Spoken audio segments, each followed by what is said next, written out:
മത്തായി എഴുതിയ സുവിശേഷം 10-ാം അധ്യായം 37-ാമത്തെ വാക്യം. എന്നേക്കാൾ അധികം അപ്പനെയോ അമ്മയെയോ പ്രിയപ്പെടുന്നവൻ എനിക്ക് യോഗ്യനല്ല. എന്നേക്കാൾ അധികം മകനെയോ മകളെയോ പ്രിയപ്പെടുന്നവൻ എനിക്ക് യോഗ്യനല്ല.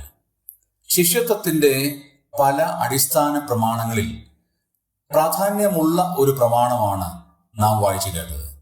കർത്താവിനേക്കാൾ അധികം ഈ ലോകത്തിൽ നാം ഒന്നിനെയും സ്നേഹിക്കാൻ പാടില്ല.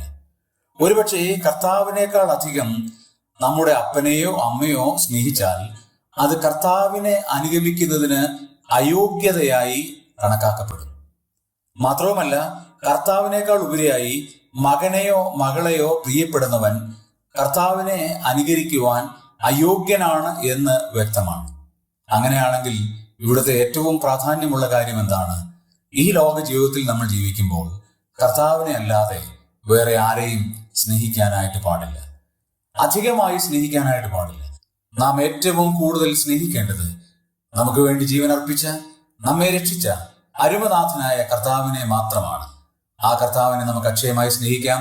യേശുവിന്റെ ശിഷ്യന്മാരായി യേശുവിന്റെ പിന്നാലെ അനുഗമിക്കാം. ദൈവം നമ്മെ സഹായിക്കട്ടെ.